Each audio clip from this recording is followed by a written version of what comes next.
Here Kasparov opts for a Scotch game.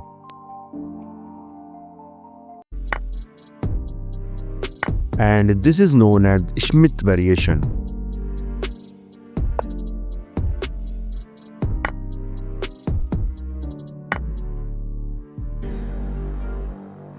Here Kasparov opts for Mises variation.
Now in this position, it's better for black to play a4, trying to activate this rook, and if white advances his pawn further, suppose if b4, knight to c4, targeting this queen as well as this bishop, and if takes, and if white captured this pawn, now black will play bishop to a6, attacking this rook, and if white attacks the queen by rook to g4, queen to b1 check.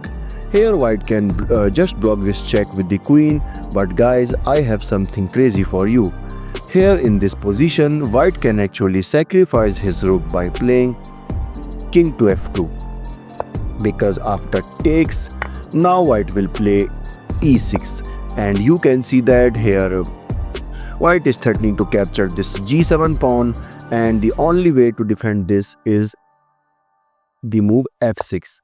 But this is of no use because now comes e7, advancing the pawn as well as attacking the rook, and here black can give some check like queen to f1, but simply king to g3, and there is no more check, and you can see that this rook is under attacked, and if he tries to defend this by just sliding his rook, which will be a huge blunder, because now I just want you all to pause the video and try to find the crazy move which white can play in this position.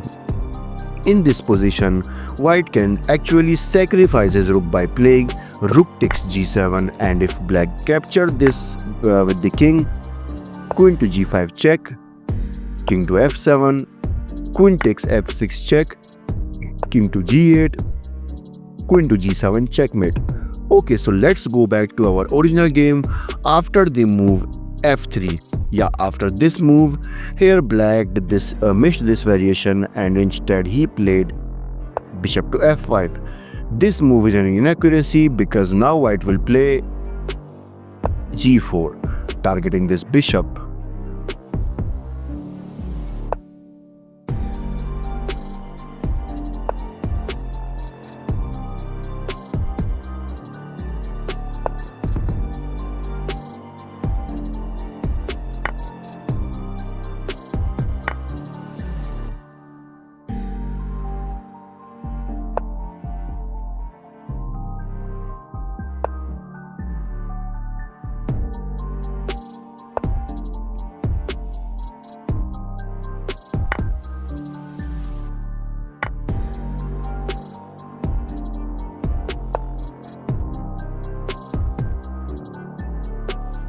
Here white wants to play f6, but black can easily tackle this by queen to e6. Instead of this, white must consider the move bishop to d4, targeting this pawn as well as the bishop, And in the next move, white can bring his rook to c1, creating immense pressure towards the black position. Okay, so in the actual game, after the move queen to d4,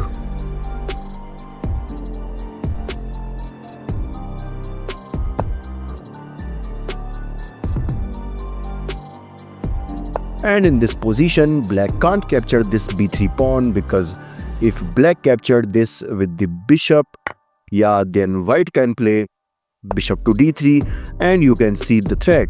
And if black tries to attack the queen by playing, if black just slides his rook, so here white can play rook to h2, okay, targeting this h diagonal, g6, trying to block this route of bishop, but simply queen to f4, giving white a solid position. Okay, so in the actual game, after the move rook to f2,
And in this position, the final move by Kasparov is king to e7, and here Karpov resigned, because suppose if game continues, then black can play bishop to f5, rook to b7, knight to g7, rook to b8 check, king to h7, king to f6, bishop to e4, rook to d8, bishop to c6, bishop to e5, bishop to b5, rook to e8, bishop to e2, rook to a7, king to g8, rook takes g7 check, king to f8, rook to e7, bishop to g4, bishop to d6, bishop to f5, rook to e1 check, king to g8, rook to h1, bishop to d3, bishop to d5,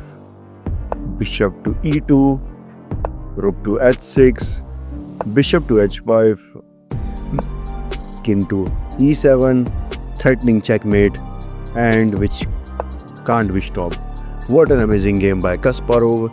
Thanks for watching. I hope you liked this video. Hit that subscribe button for more because it motivates me a lot. This is your host Bison signing off. Bye bye.